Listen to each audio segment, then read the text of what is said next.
Mr. Uppity by Roger Hargreaves. This is the story of Mr. Uppity and how Mr. Uppity finishes this story, or not quite so uppity at this as it the beginning of the story. You see, Mr. Uppity was one of the rudest people, in fact, in the world. If not the rudest, he was rude to anybody and everybody. So of course in the big town, which was where he lives, he had no friends at all. Not one. Miserable old uppity, they used to call him, and he certainly looked it. Now, as well as being rude, Mr. Uppity was also rich, very rich, one of the richest people in the world, if not the richest. He had the largest, longest imbodies in the big town. He had the largest and the longest garden in the big town. He had, on top of a hill, in the middle of big town, the most enormous house, the biggest house in the big town. And there he lived all alone, miserable old Uppity. One day, Mr. Uppity was walking in the gardens of his enormous house when he suddenly heard a little voice. "Hello," said the voice. Mr. Uppity looked, and in one of his hundreds of flower beds was a goblin. "Aren't you going to say hello to me?" asked the goblin. "Go away," said Mr. Uppity rudely. "Oh, I know who you must be," said the goblin. "You must be Mr. Uppity, who's rude to everybody." Hump, sniffed Mr. Uppity rudely. "Well, I know somebody who wants to meet you," said the goblin, and skipped off. "The way goblins do. Come on," he called. Over his shoulder, Mr. Uppity curiously got the better of him. He followed in there. Said the goblin, pointing at a small hole in a tree. "Don't be silly," snorted Mr. Uppity.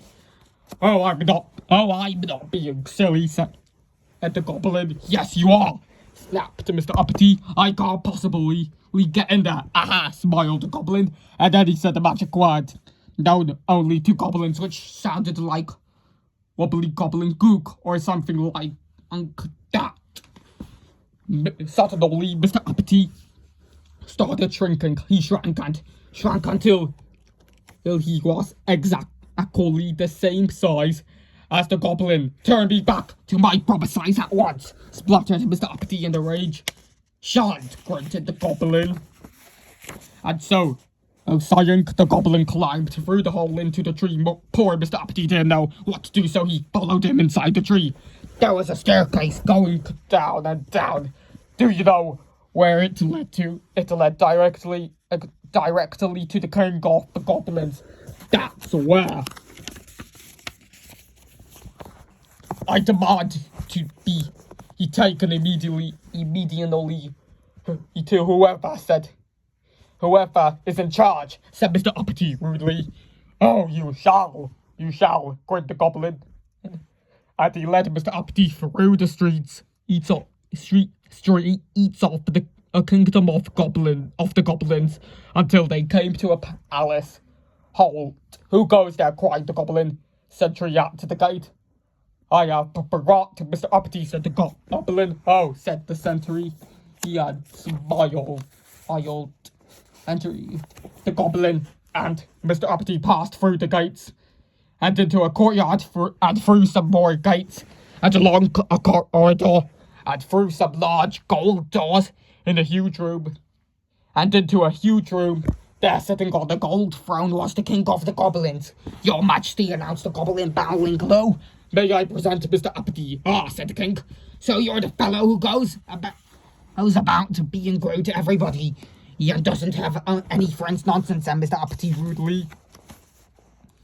"I could see that what I heard is true," and said the king, and looking at the indignant and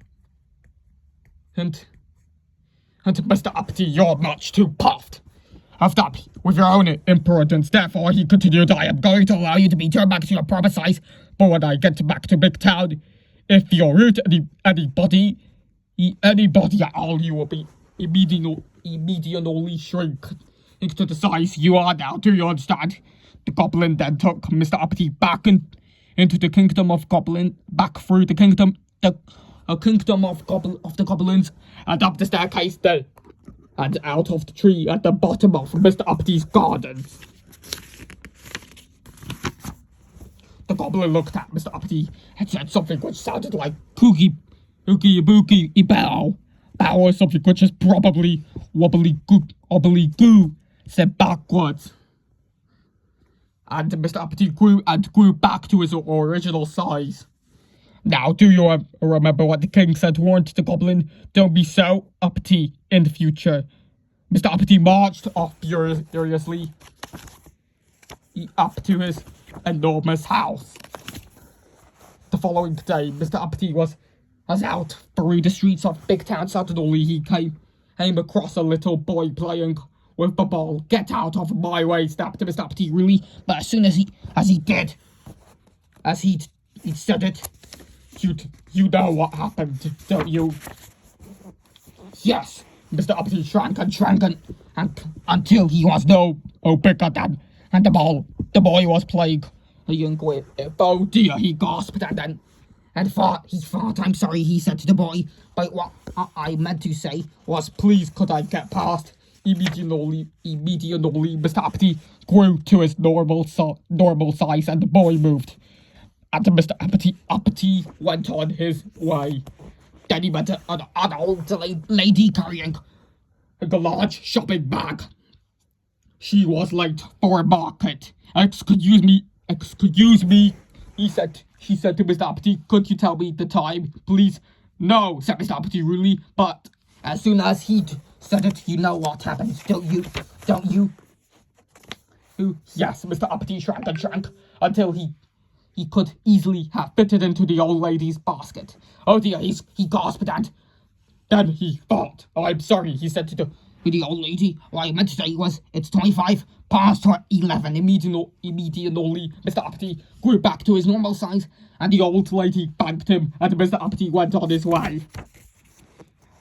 Then he went and brought a newspaper from the man standing on the corridor on the corner of the main street in Big Town. In the Big Town, he was about to walk away when suddenly he stopped. And thought. He turned back to the man and said, thank you, were the two words Mr. Uppity had never used before. The man smiled. A smile was something Mr. Uppity wasn't used to getting.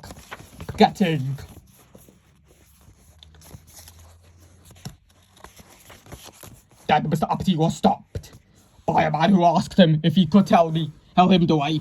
If he could tell him the way to the bank. Mr. Uppity was about to say no when he thought yes. He said, and told the man, thank you, said the man. Thank you were words Mr. Uppity not only had never used before, but they were words he had never said to him before. Mr. Uppity smiled. He felt happy. Happy was a feeling Mr. Uppity wasn't used to feeling. He liked it. And do you know, from the day forward to this day, backward, Mr. Uppity is a changed person. He's still the richest person in the Big Town, and perhaps the richest person in the world, but now he has lots of friends, and he smiles a lot, and he never gets that shrinking feeling. And do you know which words Mr. Uppity uses most of all these days? Please and thank you. So what we'd like to say is thank you for reading the story, and if you are ever thinking about being grown to somebody, please keep a sharp lookout for goblins. The narration was by me, Knuckles the Echindna.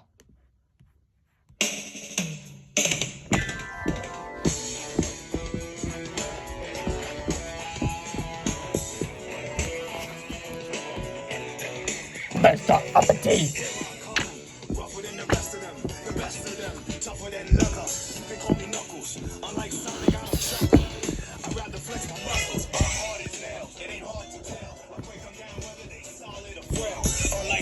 Independence is my first breath. It's unknown to me.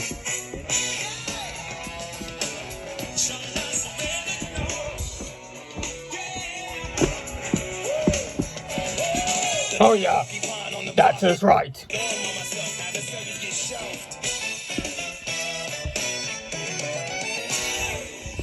GG, and don't forget to subscribe.